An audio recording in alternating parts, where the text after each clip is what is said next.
Hello, my fellow NPs. Welcome back. This is Saikira, and welcome back to NP Now's YouTube channel. So, I'll come on every week on Sundays to discuss everything NP, especially for my new graduate nurse practitioners, and also some nurse practitioners who are still or are currently working. So this week I wanted to come on and talk about side hustles, nurse practitioner side hustles. Now, I'm here to tell you, as your future self, who will thank you in the future, that the time to think about doing a side hustle is now. I don't care if you are just starting NP school. I don't care if you just graduated, if you're a year in, 5 years in. You should think about doing something on your own besides from your primary job, excuse me. Just so you know, guys know, I don't edit my videos. Just because if I did, I would never get this video out. So this is my authentic self. But so I've been seeing a lot of nurse practitioners, new graduates. I even have someone who's been a nurse practitioner for about 10 years talking about going back to school to get like postmaster's certificates, like in acute care or psychiatry. I can understand the adult general nurse practitioners going back to get the FNP because, it makes your audience broader as far as who you can treat. But, if you're an FNP, if you have an NP period and you do a side hustle, you will save yourself so much money. Instead of spending $30,000 for a postmaster's certificate, you'll spend $30,000, a fraction of that, maybe $3,000 on a side hustle. Starting up a Botox bar or something like that. It's that simple, that cheap, and you will get that return on investment back in like the first year sometimes. So I think that going back to school to get a postmaster certificate just to increase your revenue is not the most best way to spend your money. You can do whatever you want with your money, of course, but this is just something to increase your awareness and like gives you something to think about. Because honestly, I wish I had someone tell me when I graduated 5 years ago, think about a side hustle, think about something that you'll want to do besides your full-time job on your own. If I had did that, if someone told me that years ago, I would have been well on my way. I probably would have been working for myself a long time ago. So I just want to go over a few different side hustles that I've seen that are really popular now. Another thing about side hustling, I think that is good to think about doing on your own is because of the pandemic really brought out a lot of fragility when it comes to jobs. We are not really recession proof as we think. And having a job and being independent of a job and being in charge of your own finances, I think is a really big thing, maybe number one priority when it comes to career, having job security, and that security usually lies within yourself. And if you have a side hustle, you get to determine when you work and how much income. Of course, there's side hustles that are non-clinical, and then there's clinical side hustles. I'm going to go over mainly the clinical side hustles, meaning ones that deal with patients. The non-clinical ones, of course, you can do a blog, you can do consulting for a company, you can do writing for a company, you can do rental properties, proofreading, you can sell stuff on like Amazon and flip equipment. I know a nurse practitioner that flips equipment like lasers and stuff like that. She finds them cheap on eBay, resells them. Like there's a lot of side hustling that you can do. But I'm going to mainly go over the clinical ones because I know that a lot of people feel like they want to stay clinical. They don't want to just get rid of those skills. But like I said, you'll most likely have a full-time job doing one thing, and this is your side hustle. So you can do whatever else you want, whether it's clinical or not. But I like a lot of the side hustles that are clinical because it broadens your patient base, and it also helps to it gives back to the population and whatnot in a way. So the first side hustle that is very popular now is functional medicine.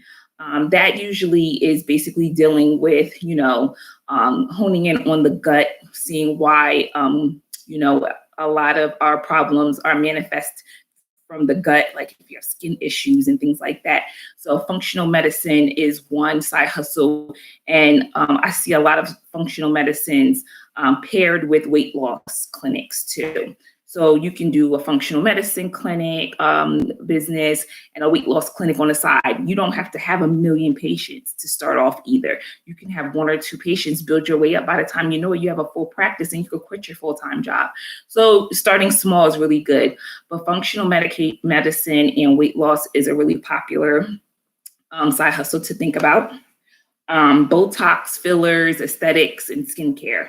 So that's another side hustle. A lot of times people who are dermatology NPs love to go into something like this, or surgical NPs. They like to go into stuff like this. I'm neither, and I actually do this myself. Botox, fillers, skincare. You can take a course online. You need to do an in-person course. Botox fillers, and it's really good if you know someone who's doing this already, so you can shadow them, learn different techniques. Aesthetics is really popular now, especially with the lip fillers, people wanting to get rid of the nasolabial folds, just the wrinkles up top in the forehead. They really want to get rid of those. And skincare, a lot of people deal with acne. You can treat teenagers, all of that. So I think that aesthetics is a really good field to go into. That's a good side hustle. You could do like a Botox bar on weekends, just doing Botox on, pair with a hair salon and whatnot. So it really depends on your state with any of these side hustles, because sometimes you have to have a collaborating physician. Like for instance, here in New Jersey, you have to have a collaborating physician in order to buy Botox from Allergan. So, even though you're independent and you're doing things on your own, a lot of these companies, they try to basically kind of limit us in a little bit in a way. So you can only order from under a physician's license. So make sure you look into your state guidelines and Board of Nursing to figure out what it is that you need to do before you go forth with any of these side hustles, because you're treating patients. The next side hustle, I think, is DOT certifications. So basically, if you want to do a side hustle on, I know someone who has a van. They just drive to different corporations. They have company contract corporations. You're really not diagnosing or treating anything. All you're doing is certifying these drivers, these CDL drivers, so that they can keep their CDLs. So DOT certification, that requires you to actually get a certification online, though. And that's with the Department of Transportation. You have to actually do a course and get certified. I believe the certification is good for about 10 years. And a lot of urgent cares offer DOT certifications. But if you want to do this as a side hustle, you can just certify, like get contracts with different companies and come in and do a whole slew of DOT certifications for them, for the whole year, in a week.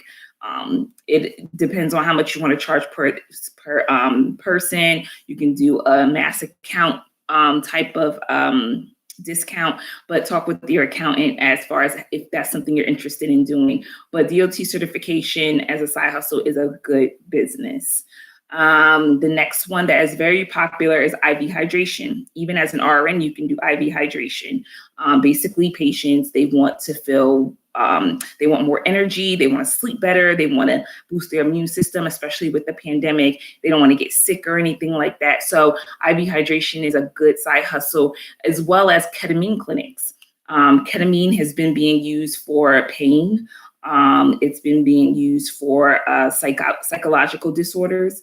Ketamine and IV hydration are very good, lucrative side hustles. I know an NP who makes well over $10,000 a month doing these IV hydration and ketamine infusions, and they see 10, 15 patients a day in the month or something like that. I'm not sure. It depends on how much you charge for your drips. But that's a very lucrative side hustle. They do it very part-time. I'm talking 1 day a week, maybe 8 hours or less. And that's the definition truly of a side hustle.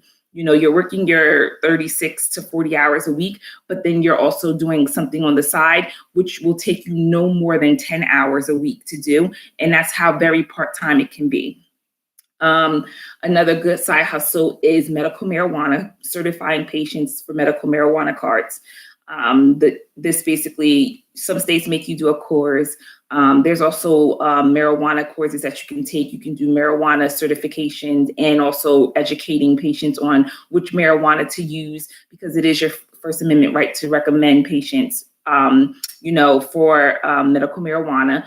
And it depends on the state whether you can certify the patient or if you have to do it underneath a physician's name. So just make sure you look into that and see what the stipulations are. The next side hustle is migraine clinics. So patients suffer from migraines big time. Even, you can do a migraine clinic and do it telehealth wise. A lot of these things can be done telehealth, like the medical marijuana, functional medicine, and weight loss. Those can be done telehealth wise, but a migraine clinic is a good lucrative business. And I don't see many out there. I only know maybe like one NP that has been doing it, but I thought it was like a great side hustle. And the next one is like women's and men's health. And under that is a couple of things. You can do a testosterone clinic for men, low libido, sex drive is a big thing for men. Hormone clinics for women, the HRTs, because, after women are postmenopause, they start to have the hot flashes. They're uncomfortable all the time. So a hormone clinic is really good. And then recently I found out about a pelvic floor clinic therapy. You can add that in there too. The next one is a Suboxone clinic or, opioid abuse clinic. Basically, you'll have to get a DATA 2000 waiver through the DEA. I think it's SAMSA, SAMSA, I believe it's called. But it's basically you basically are prescribing Suboxone and you have to get an X waiver at DEA. So you do need to have a DEA number in order to do this, but you can do a Suboxone clinic. Prescribe Suboxone. You got to do the urine drug test every so often. This could be done usually in person. I believe it could be done telehealth wise though, because you can just send the patient to the lab to get their urine drug screen done, and then you can do it virtually, depending on the state guidelines and what's going on in the world, because COVID has allowed a lot of things to be done telehealth wise. And then the last one was the oxygen bar. This is kind of something pretty new to me, which I thought was really good, though. Basically, increasing oxygen flow and whatnot to repair tissues and things like that. A lot of patients have wounds that aren't healing. Oxygen bars are actually popping up a lot around. So those are just a few different ideas to think about. There's a plethora of side hustles that you can actually do, but those are kind of the most popular ones. But whatever you do, make sure you do your research on your market. Make sure that there's a market for this. You can do that by doing Google, going out into the community, looking up and seeing what's in the area. Is this a niche service that is not offered already? Because these are basically all niche services that can be done very part-time. And some of them, like I said, can be done telehealth-wise. You don't even have to leave your house, like the medical marijuana, Suboxone, functional medicine, and weight loss. And make sure that you don't over-service yourself. When I say that, I mean, when you are going into a niche practice, patients want to know that they're coming there for just this specific thing. They seek you out for this specific thing.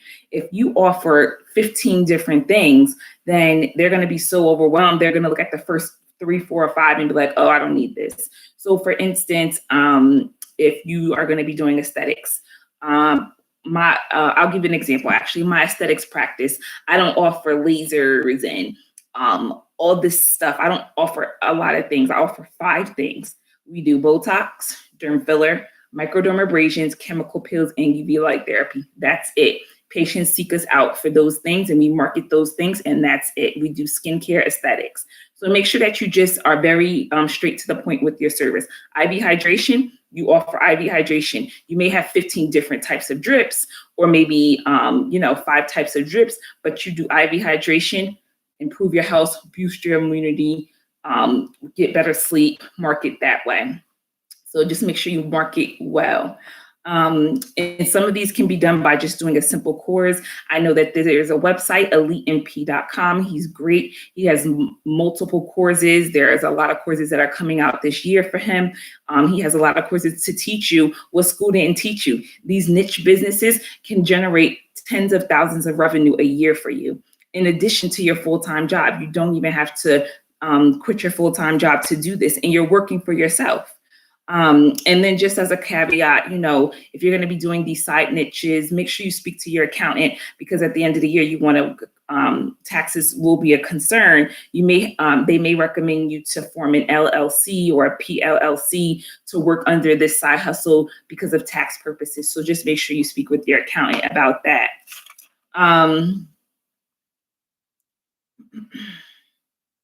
So I think that's, for the most part,